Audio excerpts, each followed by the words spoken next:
aproveitando as vibrações amigas que esta casa nos proporciona, o seu ambiente de recolhimento convidativo a nos desligarmos das preocupações materiais, das tarefas que deveremos cumprir quando retornar aos lares, possamos fechar as portas dos sentidos físicos, que seja a visão, a audição, o olfato, o paladar e o tato,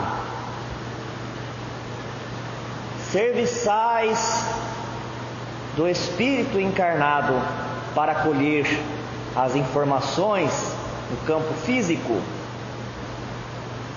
sendo instrumentos de aprendizagem tão importantes, mas que nesse instante, pela particularidade da atividade que viemos buscar,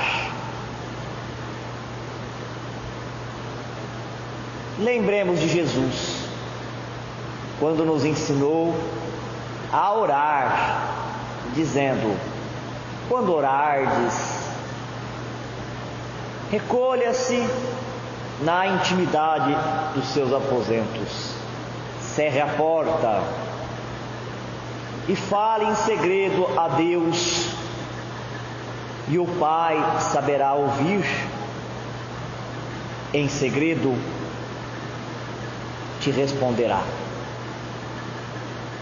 Assim, diminuindo os ritmos e os impulsos biológicos, invariavelmente a alma se expande e se agiganta para entrelaçar-se ao campo da intuição, da inspiração divina, recolhendo sempre o alimento indispensável que nos enche de entusiasmo, o nosso propósito de seguir como cristãos, como espíritas, que é a mesma coisa. Falando neste campo de harmonia e de paz, nos encontramos com Jesus, nosso mestre, modelo e guia, a quem queremos pedir proteção e amparo a esta casa, a todos os trabalhos que aqui são realizados, a todos os trabalhadores, Senhor, que o seu magnetismo positivo venha nos renovar, venha dar vitalidade e nos ajudar a compreender o seu evangelho de luz e de esperança, na certeza de que, na medida que nos aproximamos dele, compreendemos as leis que nos regem, poderemos perder menos tempo e menos energia, dando prioridade e valorizando aquilo que tem. Permita que os espíritos superiores, mais uma vez, nos abracem com seu campo fluídico, proporcionando o equilíbrio, a saúde e a paz. Que esse círculo de oração, no silêncio das preces, possa produzir, através das criações mentais, o material suficiente para atender também a necessidade dos espíritos, irmãos nossos que precisam de apoio para se desprender da matéria, das sensações, das situações e adentrar a um mundo mais feliz. Temos certeza que no final do trabalho a que nos propomos, seremos beneficiados, e também esses irmãos nossos. Por isso, só temos a agradecer. Muito obrigado, Senhor, pela nossa saúde, pela nossa integridade e pela oportunidade de retorno a esta casa, a este conhecimento.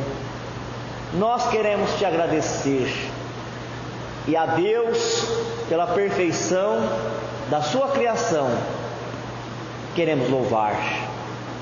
Muito obrigado, que assim seja. Ao estudo do terceiro livro do EAD. O EAD é o estudo aprofundado da doutrina espírita. Ensinos e parábolas de Jesus, parte 2. E hoje nós vamos ver uma parábola, assim como as outras, muito interessante. A maneira com que Jesus coloca duas situações que são provas para o espírito. E todos nós já passamos por essas duas provas, esses dois extremos. Lógico que não numa mesma encarnação. Algumas pessoas passam por essas duas provas na mesma encarnação, mas raramente, né? O que acontece é que às vezes a gente tem uma encarnação numa posição socioeconômica e outra encarnação na outra, ou então um ciclo de encarnações numa posição mais simples, né, do ponto de vista financeiro. E ao completar aquele ciclo, aí a gente já passa para um outro ciclo, sendo testado com posses e com o poder. E aqui o Espírito, a criação de Deus, ele é colocado em diversas situações para que delas ele possa tirar o melhor proveito e desenvolver as suas virtudes, assim como, não tendo a alma, o sexo masculino ou o sexo feminino, ela reencarna-se em um ciclo na energia positiva, na polaridade positiva como homem, porque estando encarnado como homem desenvolve iniciativa, firmeza de decisão, e depois, vencido esse ciclo, reencarna-se como mulher para colher também nessa posição feminina a doçura, a afabilidade, a capacidade de organização. Nos dois polos o espírito vai colhendo e vai aprendendo. Então, quando ele vence um ciclo, ele passa para o outro, e quando ele vence um outro ciclo, ele passa para o outro. E às vezes no meio desse caminho ele se apega a uma posição ou ele se apega a outra. Tanto quanto ele se apega a uma posição, ele vai ter problema na encarnação, quanto se ele se apegar na outra. De modo que o desapego em qualquer área, em qualquer campo da vida, é um grande aprendizado que nós deveremos desenvolver. Mas aqui ele não vai falar dessa questão, ele vai falar de dois extremos, da opulência e da miséria. Nós seremos testados nas duas, já fomos em outras encarnações, e continuaremos sendo como uma prova. Nem sempre é uma expiação, algumas vezes é expiação. Por que a gente fala que algumas pessoas já passaram pelas duas na mesma encarnação, mas é mais raro? E é mais difícil ainda. É quando uma pessoa nasce no berço de poderes aquisitivos e de poderes sociais, herda grandes fortunas e no meio do caminho perde. É mais difícil ainda, não é? Quem sempre viveu com poucos recursos, acomodou-se o seu estilo de vida a ele e aprendeu a viver com parcos recursos. Mas quem acostumou-se a viver com muito, numa mesma encarnação descer é mais difícil. Mas nem sempre é assim, é muito mais raro acontecer isso. O que é mais comum é a gente numa encarnação projetar a existência numa posição social, numa posição de quantidade de dinheiro a ser administrado para o sustento, e na outra vir com o compromisso de ter grandes fortunas, e às vezes até por herança, herdar grandes fortunas. Na literatura espírita a gente tem visto casos interessantíssimos, né? E às vezes a pessoa ela se encarna numa família que tem grandes posses, e aí ela recebe aquela herança, e nós que desenvolvemos mais a fala do que a capacidade de refletir, de pensar, vamos logo para o julgamento. Fala assim: aquela pessoa, ela não trabalhou para merecer aquela fortuna, ela recebeu do trabalho do pai e da mãe dela. Não falamos isso? Falamos, e enchemos o peito para falar. Nem respirar direito a gente não sabe, mas na hora de falar dos outros a gente enche o peito, fica grande igual o peru de Natal. Mas o que a gente não sabe é que muitas vezes alguns espíritos estão encarnando-se numa família que nem é a dela de origem, para que aquela família tenha a oportunidade de devolver para aquele espírito aquilo que tirou de outra existência. Nunca nós podemos esquecer que nós somos reencarnacionistas. E como reencarnacionistas, nós temos que colocar sempre um ponto ali de interrogação, porque nós não lembramos, não é que nós não conhecemos, nós não lembramos das outras encarnações. As duas são prova, a miséria é prova, e a riqueza, a opulência é prova. A miséria é uma prova difícil. É fácil viver na miséria? Dificílimo. Você já pensou você ter um filho e ele se queixar na madrugada que ele está com dor de dente e você não ter dinheiro para pagar um dentista? É difícil, né? É difícil para a gente, mas eu me coloco no lugar do pai e da mãe. Mais difícil para o pai e a mãe que não tem as condições às vezes para atender uma necessidade. Não estou falando de supérfluo, uma necessidade do filho. Lógico que a gente tem aprendido a ter fé, a ter confiança, que as coisas vão se ajeitando, mas aquela ansiedade, às vezes, do pai e da mãe, não deixar faltar nada para o filho, para a família, né? Vou precisar mesmo, muito obrigado. Ou pai de família, nós não estamos falando que o espírito se encarna como homem para ser o pai de família, para ser o protetor do lar, ele está desenvolvendo. Às vezes ele não consegue, obrigado, não. Ele não consegue atender a necessidade da família e se sente humilhado. Ele se sente angustiado. E a mãe é a mesma coisa que a gente vê, né? As mãezinhas aí das regiões mais pobres do estado de São Paulo, que eles falam assim que o estado de São Paulo é a locomotiva do país, mas tem regiões muito críticas do estado de São Paulo. Tem a mãezinha lá colocando mais água no feijão, deixando de comer para o filho comer. Ou então, lá na geografia da seca no nosso Nordeste, a mãe pegando a palma, que é um tipo de cacto, e moendo, dando para a criança comer. É fácil viver na miséria? Não é fácil. A gente faz até brincadeira de vez em quando, né? Fala assim: o pobre é um bicho engraçado. Ele fala que não tem nada. Aí vem a chuva, inunda a casa. Aí ele vai no jornal e fala assim, chorando: eu perdi tudo que eu tinha. Mas ele tinha alguma coisa? Ele falava que não tinha nada, né? Às vezes é aquela cômoda com 3, 4 bloquinhos segurando, né? O guarda-roupinha, mas perdeu tudo que tinha. Não é fácil mesmo viver na miséria. Agora, a prova da riqueza, ela não é só difícil, ela é perigosa. Para o espírito imortal, ela é perigosa. É muito perigosa. Porque nós temos que considerar que nós não temos estrutura moral suficiente. Nós estamos ainda muito distante daquilo que nós deveríamos ter alcançado por tudo aquilo que nós já aprendemos aqui na Terra. No campo dos valores, nós temos esse atraso. Há que se reconhecer isso. Aí então você, na opulência, tem muito mais facilidade para os exageros.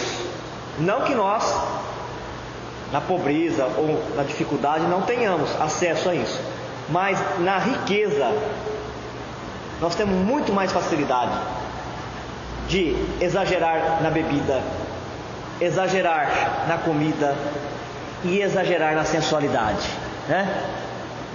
Exagerar na sensualidade, preocupar-se demais com a beleza do corpo, preocupar-se demais com provocar os ciúmes, ter ciúmes. Então são dois extremos colocados, duas provas que o Espírito encarna-se para passar. Mas se ele passa bem numa na outra, ele retorna ao mundo espiritual e ganha o direito de ter encarnações mais favoráveis. Quanto mais difícil é a prova, maior é a recompensa, porque o universo ele é organizado por recompensa. Em qual lei que nós temos aprendido isso, que há uma recompensa? Na lei de causa e efeito. Toda a causa gera um efeito, uma consequência. Eu aproveitei os segundos da encarnação, eu aproveitei os minutos, as horas, eu superei as expectativas que foi traçada para uma encarnação, eu gero como consequência ter encarnações mais favoráveis, que me permita avançar mais, evoluir. Vamos para o texto? Então só foi isso aqui, foi uma organização, um apanhado, para a gente preparar a nossa mente para ver o que nós vamos encontrar aqui nessa parábola de Jesus, que está no roteiro 8, a parábola do rico e de Lázaro. E diz assim: ora, havia um homem rico, e vestia-se de púrpura e de linho finíssimo, e vivia todos os dias regalada e esplendidamente.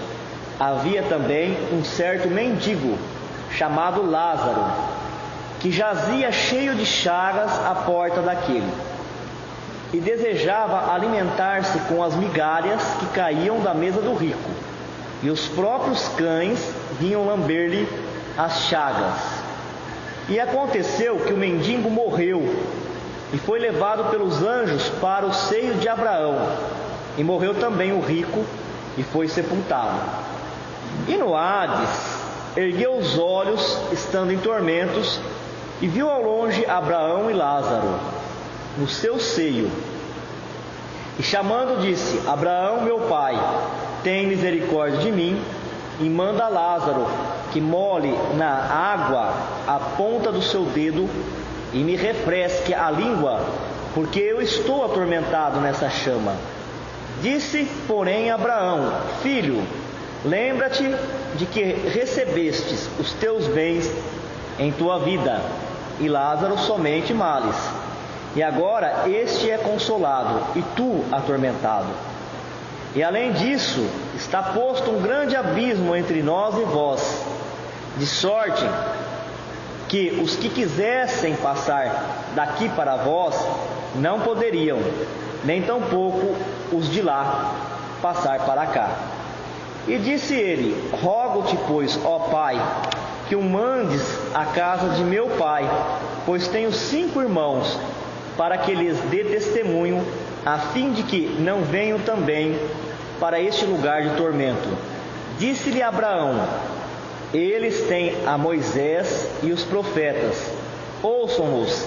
E disse ele: Não, Abraão, meu pai, mas se algum dos mortos fosse ter com eles, arrepender-se-iam, porém, Abraão lhe disse: Se não ouvem a Moisés e aos profetas, tampouco acreditarão, ainda que algum dos mortos ressuscite. Lucas, capítulo 16, versículo 19 e 31. Essa parábola é fabulosa. Sempre a gente tem que se posicionar no tempo quando nós estudamos o Evangelho, ou a Bíblia de um modo geral. Hoje nós estamos numa casa espírita. Quanto que nós já aprendemos de espiritismo? Temos muito que aprender, mas já sabemos muito do Espiritismo. Então uma coisa é a gente falar de imortalidade da alma para o espírita, de falar de livre-arbítrio, de reencarnação, de lei de causa e efeito, de várias camadas, dimensões no mundo espiritual, dos umbrais, das regiões de transição, das regiões superiores, da possibilidade dos espíritos se comunicarem. Quase que todos os princípios espíritas, são vários princípios, né, que nós temos no Espiritismo, estão colocados nessa parábola. Uma coisa é falar isso para nós agora, e nós conversarmos, depois de tanto tempo estudando, ouvindo palestra, desenvolvendo a reflexão em torno disso.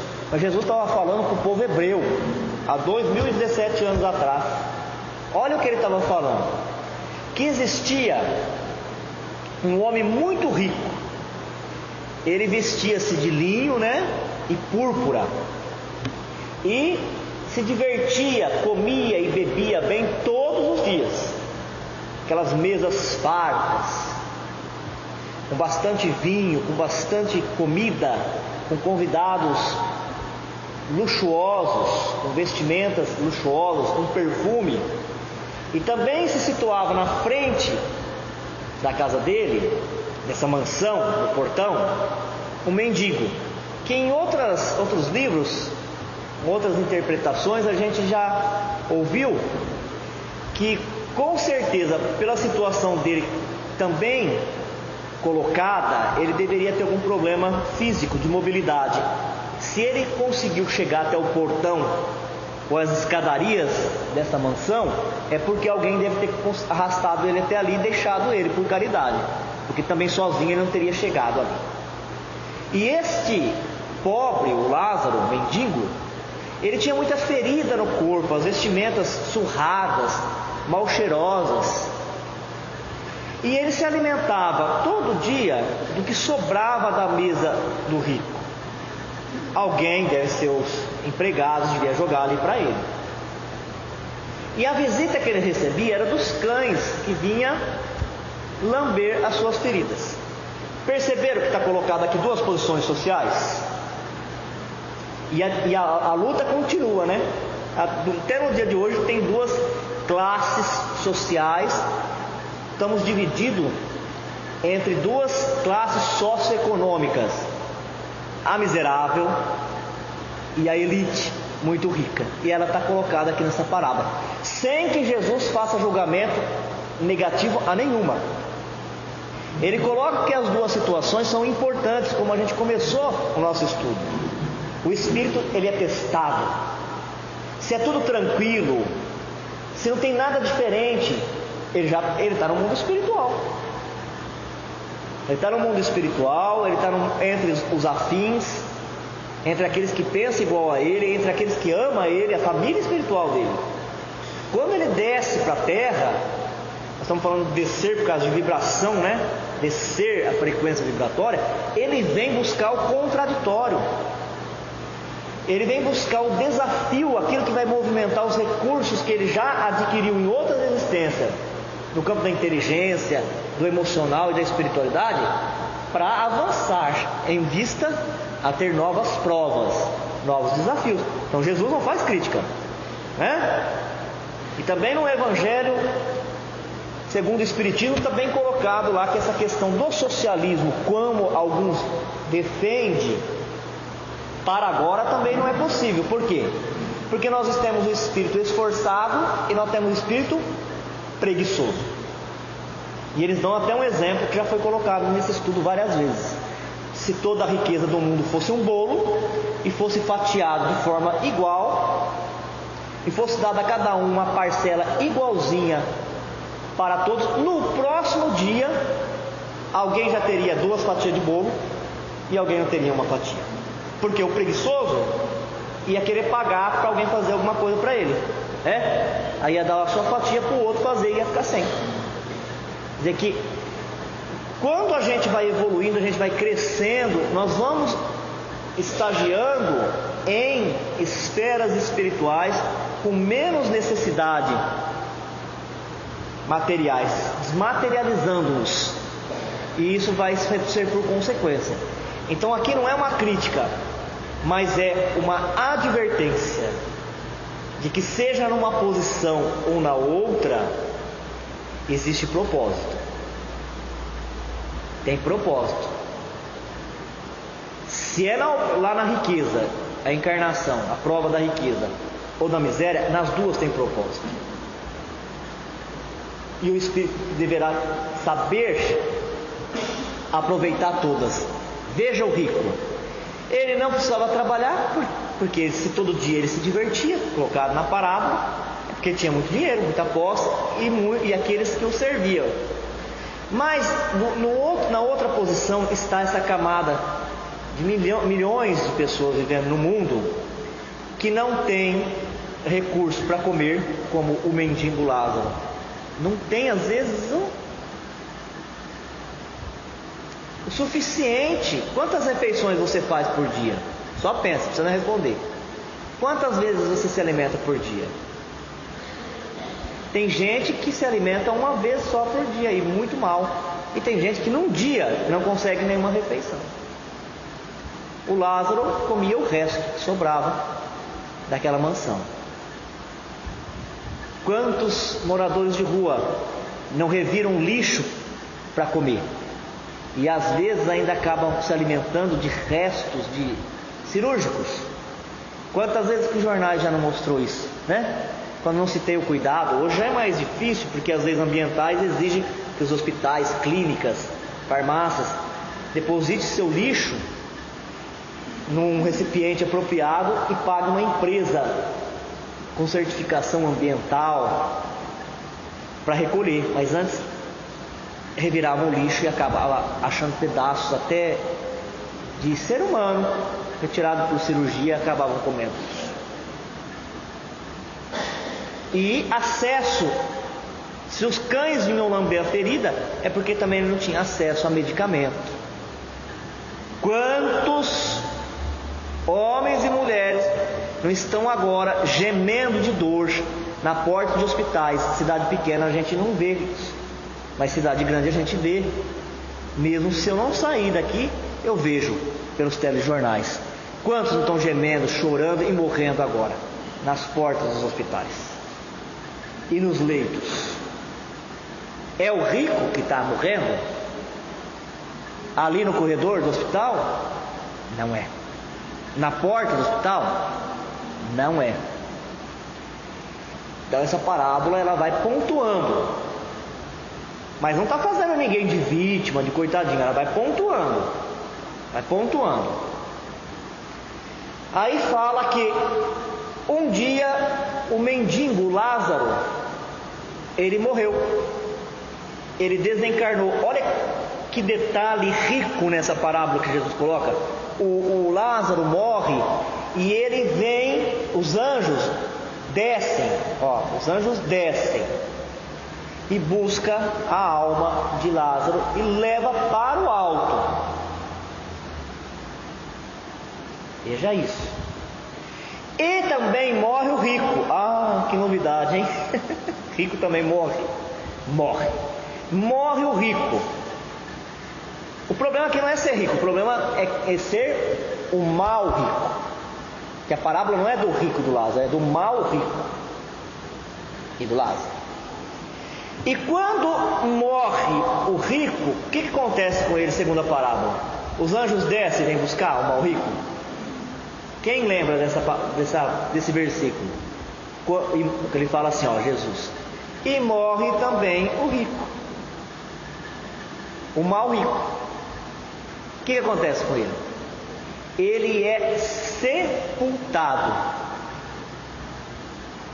Agora tem as gavetinhas que a gente coloca, né? Os cadáveres em andares. Mas nesta época, e até mesmo algumas décadas atrás, todo mundo que era sepultado para onde? Terra, para baixo. Fica aterrado. Por mais que nós amemos a terra, por mais gratidão que nós temos pelo planeta, por mais lindo que sejam as suas paisagens, ficar na terra é estar aterrado. Se ela é de prova e expiação, se eu fico nela, eu estou preso às provas e expiações. Olha a sutileza e o detalhe que Jesus deixou aqui para chegar até nós e a gente compreender. É muito bonito sim a terra, as cachoeiras, lindíssimas, os oceanos, as matas, mas nada se compara à sensação de paz e de felicidade plena estando nas dimensões espirituais em comunhão com Deus. Nenhuma alegria da terra pode proporcionar uma felicidade igual a essa. Não nos iludamos. Enquanto nós estamos aqui, lógico, temos que procurar o melhor que tem. O mau rico ficou aterrado na mansão dos mortos. O Hades, para os judeus daquela época, era um inferno. Ficou no inferno. O Hades era uma região onde eles colocavam lixo, então ele ficava queimando o tempo todo ali. Jogavam lixo, aqui longe da cidade, e aquele fogo nunca acabava, porque sempre alguém estava alimentando ele com mais lixo. É um lugar feio, fedido, e com aquelas chamas simbolicamente representando as torturas das dores morais que o espírito tem. O espírito não tem, estou falando agora também para os desencarnados que tem aqui, não tem dor física. É uma ilusão que ele cria na cabeça dele, pois ele não tem órgão mais igual ao nosso. Ele não teria necessidade, mas eles relatam a dor. Por quê? Porque ainda estão vivenciando como se tivesse encarnado e tem a memória da dor na cabeça deles. Mas eles não têm corpo físico mais. A dor do espírito é uma dor moral. O que é uma dor de dente? Nós estamos falando de dor de dente agora. A bactéria joga um ácido, corrói, atinge o nervo, aí o nervo manda um impulso eletroquímico para uma região do cérebro e produz a dor. O que é uma dor no estômago? A mesma coisa. O que é uma febre? É uma reação que o corpo produz para dar um alerta, um alarme, informar o cérebro que alguma coisa não está acontecendo bem e que deve se tomar uma providência. Se for uma invasão de bactéria, tomar um antibiótico, ir ao médico para que ele possa prescrever um antibiótico, matar as bactérias, senão elas vencem a guerra, se esparramam pelo corpo, multiplicam e matam. Agora, o desencarnado tem esses órgãos? Tem. Para ter dor? Ele não tem. Ele tem uma matriz, um modelo, para depois plasmar um novo corpo. Mas ele tem órgãos físicos? Ele não tem mais corpo físico. Ou é uma lembrança da dor, um reflexo da dor que ele tem no cérebro dele, ou ainda ele está imantado de fluidos vitais, porque desencarnou antes do tempo que estava marcado, e se liga por laço ao corpo que ainda está em processo de decomposição e sente o que está acontecendo no corpo, porque não precisaria mais sentir. Não tem mais essa necessidade de sentir. Então esse Hades é isso, é um umbral, para nós, as regiões inferiores, onde o espírito que não fez o que programou para fazer, deixou de fazer, ou desviou-se daquilo que tinha que fazer, desencarnando-se, vai entrar num processo onde a consciência começa a torturar. Isso não tem nada a ver com Deus. Deus é abundância, é amor. Ele vai sempre dando recursos para que a gente possa, de acordo com a nossa evolução, usar esses recursos para o nosso bem. Isso tem a ver com a nossa própria consciência. E tanto a consciência culpada, aquela memória do erro gravado, a mente lança para o fluido que está ao redor aquelas imagens que estão torturando o mundo íntimo do espírito. Você imagina que para a gente construir paredes, mesa, cadeira, a gente demora muito no plano físico, mas para construir paisagens no mundo espiritual, o fluido é mais sutil, é mais rápido. Então se pode construir belezas, harmonia ou regiões tenebrosas de sofrimento e de dor. Dor moral, dor espiritual, não dor física. E o mal rico então ficou aterrado, preso à terra, às sensações, aos vícios, ao remorso. Mas dali ele conseguia vislumbrar as dimensões superiores. Por que ele conseguiu?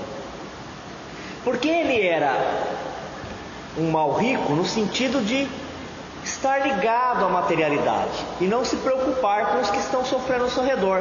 Mas ele não era inteiramente egoísta. Não era inteiramente. Daqui a pouquinho nós vamos ver um ponto que demonstra isso, que sinaliza. E ele olha então lá para os céus, onde está o pai Abraão. Estão outros espíritos da equipe de Abraão e o Lázaro.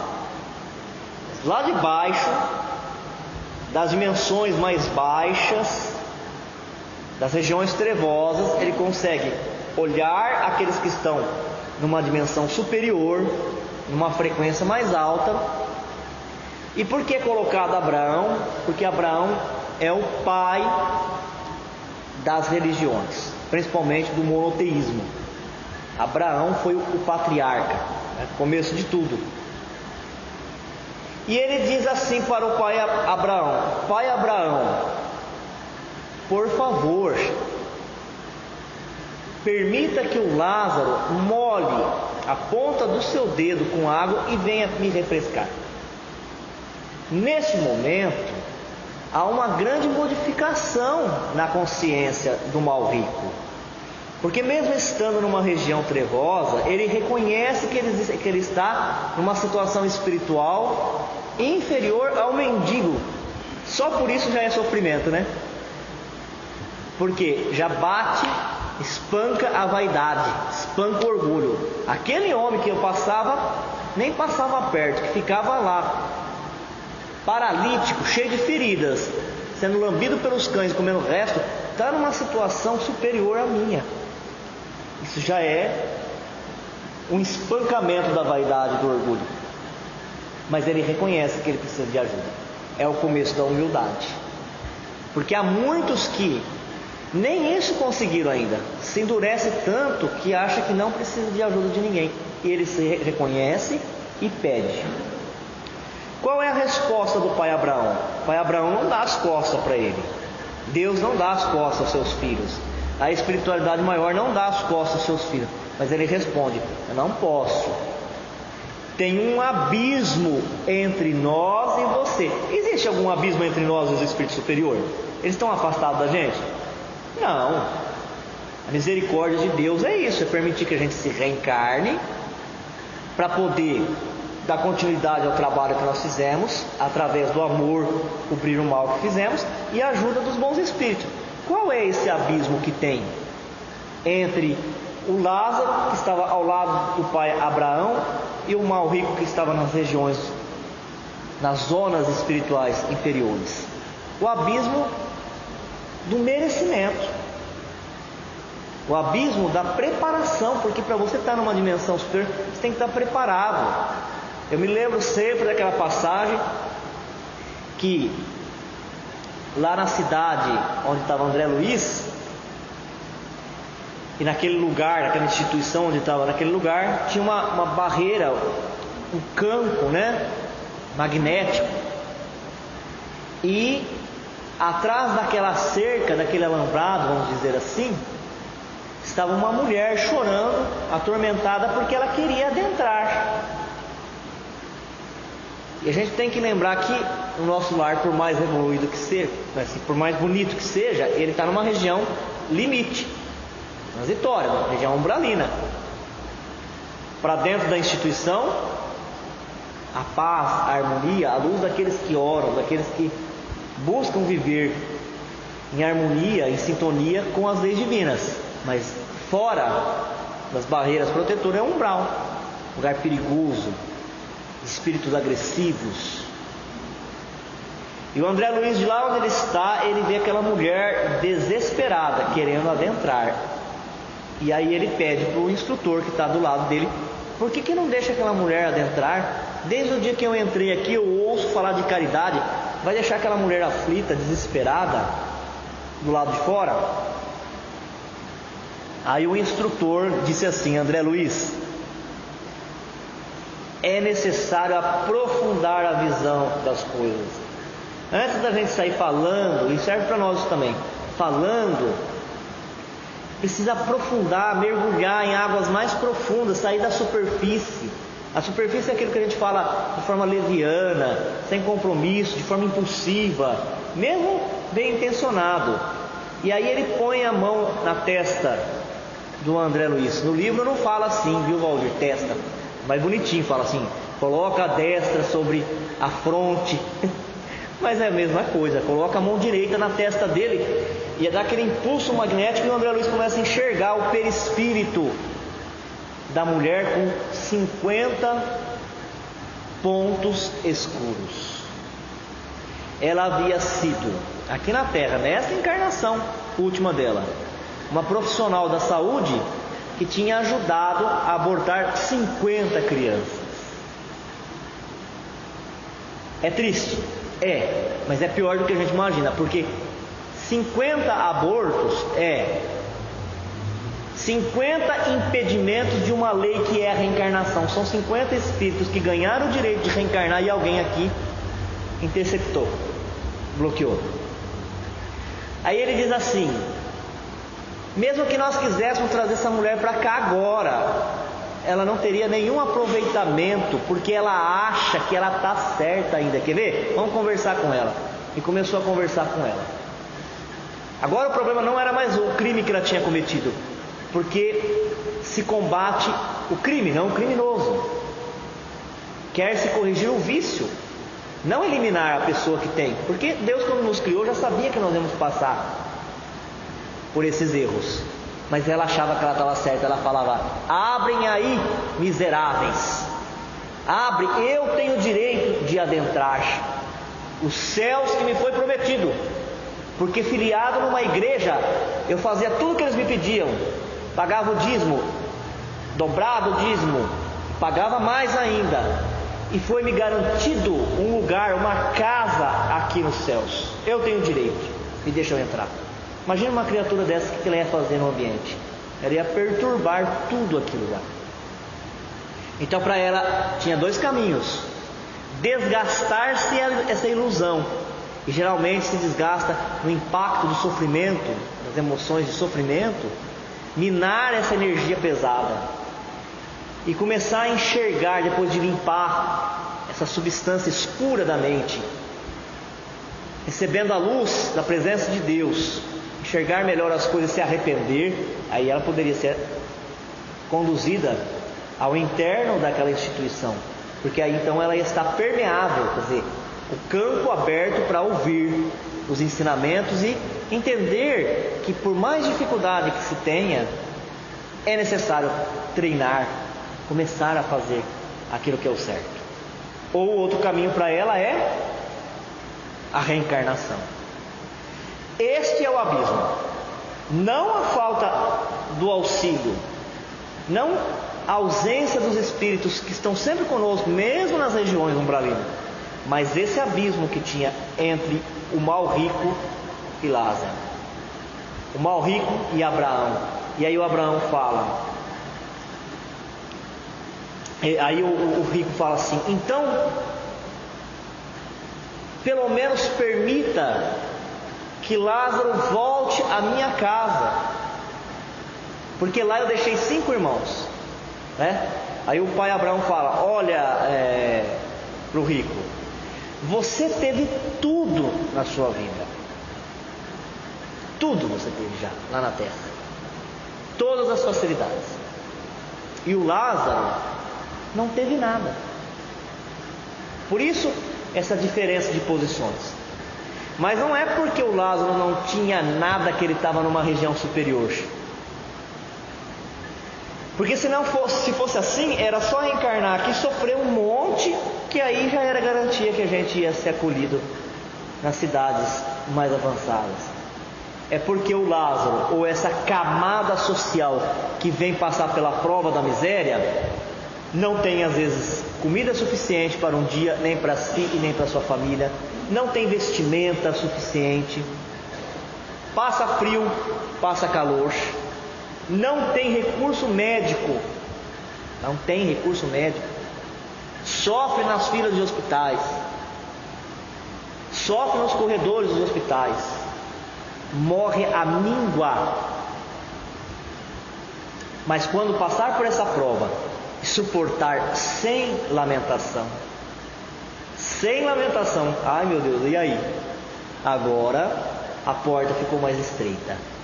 Eu mesmo vou falar por mim, a gente não deve falar pela gente quando nós estamos usando a palavra. Eu reclamo todos os dias, infelizmente. Estou procurando me corrigir, de manhã, à tarde e à noite. Perde o fruto da prova, não serve para nada, porque não bastou o Lázaro ser pobre, cheio de ferida, ser humilhado, lambido pelos cães. Isso não basta. É necessário, segundo o que nos falam os bons espíritos, passar por ela sem reclamação, sem se revoltar contra Deus. E o rico tinha tido todas as facilidades, e ele aproveitou para quê? Qual foi o uso da riqueza que ele fez? Ele usou a riqueza e a não necessidade de gastar o tempo todo trabalhando na labuta, ele usou isso para aprender alguma coisa? Para estudar alguma coisa? Ele usou isso daí para poder ensinar alguma coisa para alguém? Não. O que ele fazia todos os dias? O problema não era ser rico, o problema era ser mal rico. O que fala ali na parábola? Todos os dias ele refestelava-se.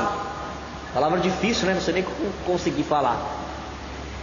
Vestia-se em linho e púrpura. Todos os dias, gente. Lógico que num evento ou outro a gente procura uma roupinha melhor, mas todos os dias vestir-se com fino linho e púrpura. E banquetear-se, quer dizer, alimentar com exagero, com sobra, com luxúria.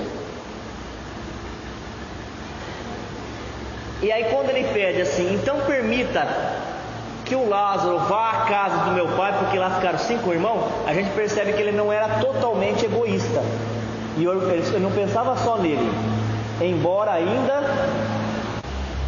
ainda a preocupação dele era exclusivista.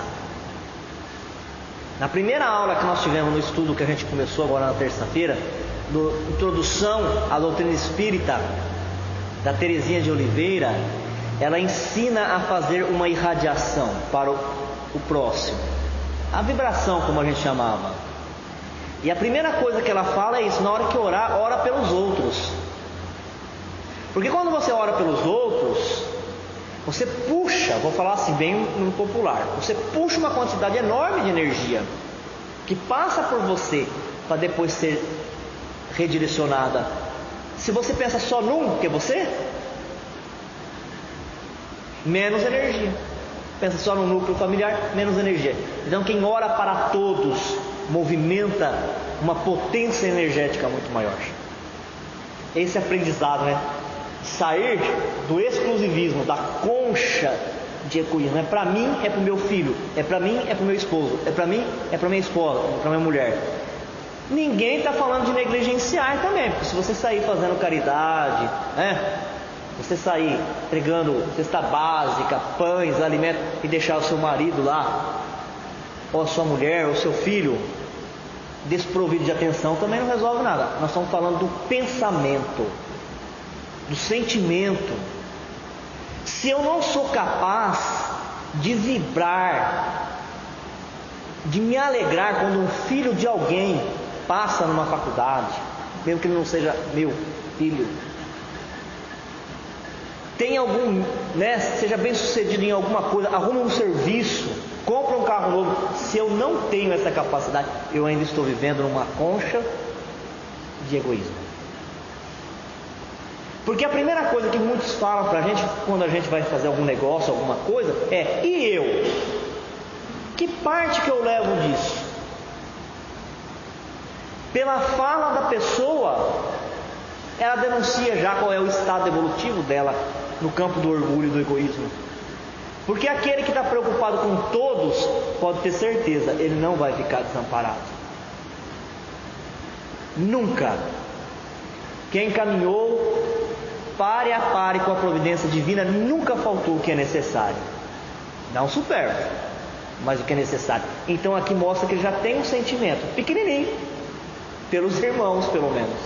E os meus irmãos que ficaram lá na terra? Eu já estou aqui mesmo, na tormenta, no remorso. Mas os meus irmãos, permita que algum espírito vá lá. Ele não pediu que fosse Abraão, que fosse Moisés. Ele pediu que fosse algum espírito lá, que surgisse de entre os mortos e falasse para os irmãos dele: ó, faz as coisas certas, senão vocês vão encontrar lá no mundo espiritual a consequência do que vocês plantaram na terra. Qual foi a resposta de Abraão? Não, meu amigo.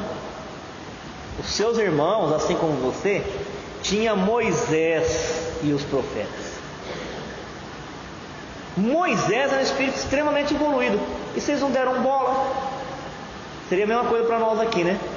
E nós, depois de 2017 anos, temos Moisés, Jesus, todos os espíritos benfeitores que vieram, todos os missionários e a doutrina espírita. Ai, quando nós chegar lá, que surpresa que nós vamos ter, hein? Por isso que eu estou pedindo, depois que o Temer falou que o homem vai viver 140 anos, eu estou pedindo para ficar 140 anos, né? Mais um tempo para eu resolver minhas coisas aqui, acertar. Nós temos tudo isto. Seria a mesma coisa que falar: vocês têm o conhecimento, vocês já sabem, não ignoram mais. Precisa de vir algum espírito aqui falar? Não vai adiantar de nada. E a gente lembra, toda vez que eu estudo essa parábola, eu lembro dos trabalhos de materialização que houveram. Lógico que eu nunca vi, falo da literatura. O próprio Chico tinha energia para isso, né? Mediunidade completa, de enxergar os espíritos, conversar com os espíritos, como se eles tivessem encarnado, de olhar para a pessoa e ver as outras encarnações dela, de psicografar. O Chico conseguia, com um lápis numa mão, com outro lápis na outra, um no pé no outro, escrever 4 mensagens diferentes, em 4 línguas diferentes. E ele também tinha mediunidade de cura. E começou a ingressar, porque o médium tem essa tendência, né? Porque se ele não tiver equilíbrio, não estou falando que não se possa fazer o trabalho de cura, mas se ele não tiver equilíbrio, ele se sente envaidecido, né? Endeusado. Eu estou curando.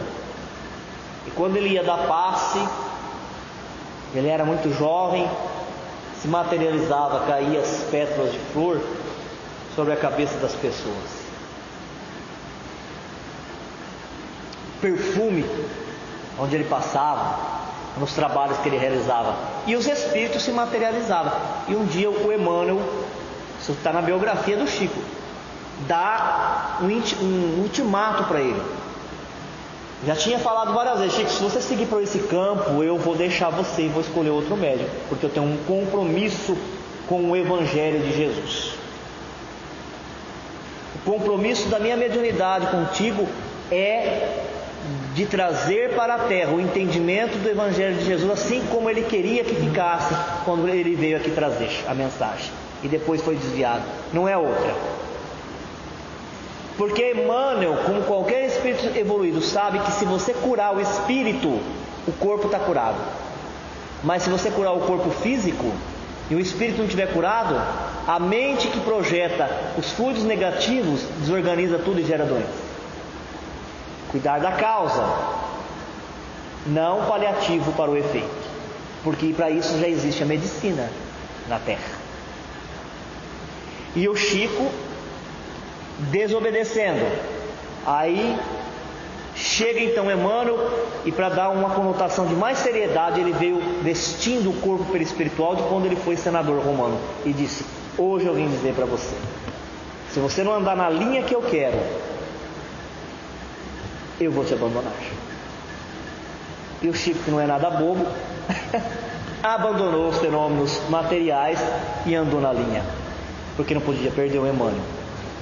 Por que eu estou falando isso? Quantas materializações foram feitas e os espíritos materializados davam a mão, abraçava, beijava.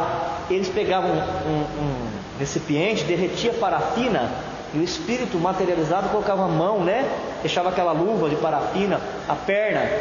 Alguns fotografavam com uma máquina especial, porque senão o flash desintegrava. E quando terminava o trabalho, as pessoas que saíam para a rua falando: aquilo lá não foi nada, foi uma ilusão, me enganaram. É o que ele está falando aqui. O que adianta vir um espírito entre os mortos e falar, se nós temos conhecimento do Evangelho falando para nós todos os dias, e nós espíritas, então que nós aprendamos com o conhecimento espírita. E aí, fazendo assim, vivendo bem, nós teremos uma boa morte. No meu caso, daqui 140 anos, que é quando eu vou